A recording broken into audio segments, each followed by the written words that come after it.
silakan ketua kelas siapa? Pemimpin doa, silakan. Siap.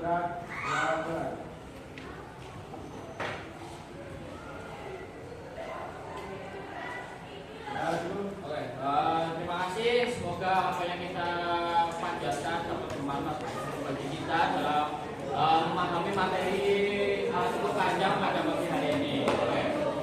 Sebelumnya kakak ingin absen ya. Yang nggak berangkat siapa? Aina. Aina yang kedua. Tidak sepakunan, negara sepakunan biasa. Ini Aina kenapa?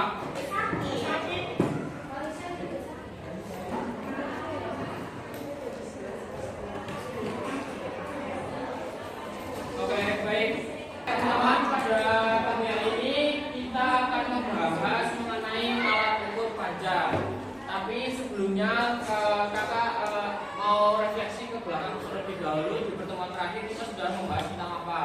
Yang pertama ada besaran. Besaran itu ada berapa? Besaran apa? Pokok dan besaran turunan. Kemudian kita sudah membahas satuan. Kemudian ada dimensi dan yang terakhir ada macam alat ukur.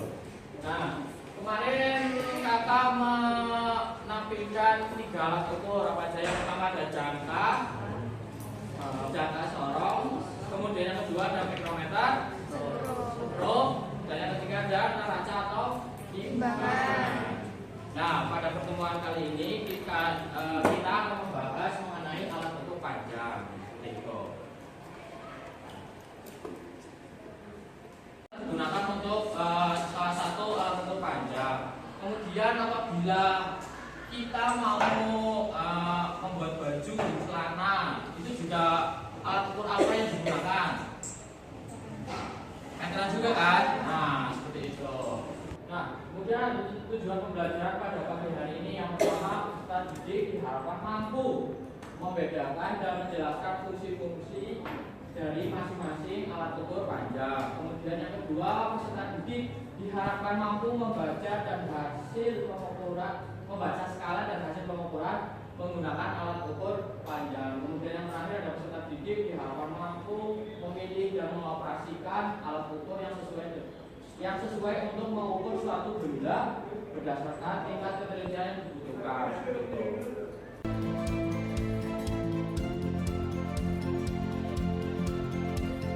Nah, langsung masuk ke alat ukur panjang yang pertama, yaitu ada mistar atau penggaris. Mistar atau penggaris ini digunakan untuk mengukur panjang suatu benda. Nah, bisa dilihat ini gambarnya, benda yang berukur ya. Kemudian mistar memiliki ketelitian 1 mm atau 0,1 cm. Nah, pada saat kita mengukur suatu benda menggunakan mistar atau penggaris, ini perhatikan posisi mata harus melihat benda. Pokoknya posisi mata itu harus melihat benda secara tegak lurus terhadap skala ketika membaca skala mistar. Jadi seperti ini, misalkan kita mau mengukur panjang sebuah buku ya, buku tulis. Kita harus membaca skalanya itu tegak lurus ini. Ya pas, nggak boleh seperti ini, dari samping, dari bawah, dari atas nggak boleh. Harus tegak lurus dengan terhadap skala yang ketika membaca skala mistar seperti itu. Oke, selanjutnya mistar mempunyai batas ukur panjang sampai dengan 1 meter, sedangkan meteran kita dapat mengukur panjang sampai 3 meter. Oke, nah, ini berarti kan ada soal berapa hasil pengukuran pena di atas. Berapa kira-kira? Nah, itu siapa yang jawab juga? Siapa namanya? Fahri. Nah,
kelompok 3. Di sini kakak jadi mengatur sesuatu buat kelompok 3 karena sudah melaksanakan dengan baik dan mau mempresentasikan hasilnya di depan.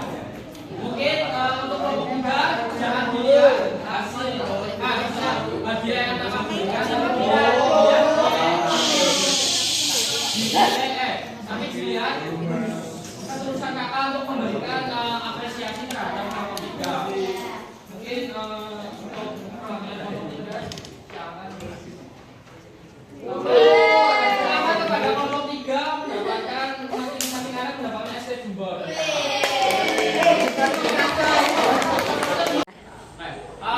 Minta perhatiannya teman-teman. Ayo kita bahas ini pertanyaan dan evaluasi. Silakan buka jawaban kalian masing-masing. Yang pertama itu ada jelaskan perbedaan antara mistar, jangka sorong, dan mikrometer stroke. Berikan contoh benda apa saja yang paling tepat diukur dengan masing-masing alat ukur tersebut. Silakan. Ada yang mau menjawab nggak? Kelompok mana? Yang nomor 3 jangan. Yuk. Dengerin. Mistar memiliki angka ketelitian terkecil sebesar 1 mm. Jangka sorong memiliki angka ketelitian terkecil sebesar 0,0 cm. Sedangkan mikrometer stroke 0,01 mm. Contohnya mistar, handphone, botol, pulpen, dan buku. Contoh jangka sorong diameter kelereng.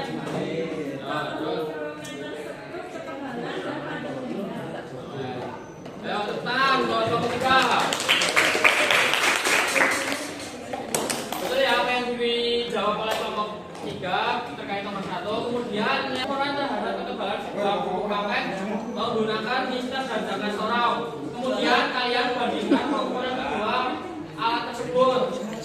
Nah, di antara penggaris dan jangka sorong, alat manakah yang memberikan hasil pengukuran lebih akurat? Alat mana? Jawaban kalian alat mana? Jangka sorong antara penggaris. Kenapa? Karena dapat mengukur ukuran yang jauh lebih kecil hingga 50 kali lebih akurat. Ya, betul. Atau dengan kata lain, jangka sorong itu memiliki ketelitian yang lebih akurat daripada penggaris, seperti itu. Selanjutnya, ini merupakan kesimpulan pembelajaran pada pagi hari ini. Bisa diperhatikan. Yang pertama bahwasanya mistar atau penggaris digunakan untuk mengukur panjang suatu benda. Kemudian mistar memiliki ketelitian 1 mm atau 0,1 cm. Nah, kakak mau tanya, apabila kita mau mengukur diameter cincin, tahu kan cincin? Alat ukur apa yang sebaiknya kita gunakan? Ya kan? Kemudian mau mengukur kertas, ketebalan kertas, mikrometer stroke. Jadi kalian udah paham ya terkait penggunaan 3 alat pengukur panjang tersebut ya? Oke. Sampai sini penjelasan kakak dapat diterima belum? Ada yang masih belum paham terkait pembelajaran pada pagi hari ini? Sudah paham kan? Oke, kita perhatiannya teman-teman. Kita sudah sampai di penghujung pembelajaran pada pagi hari ini. Masih ada yang ingin ditanyakan terkait pembelajaran pada pagi hari ini enggak? Sudah paham kan?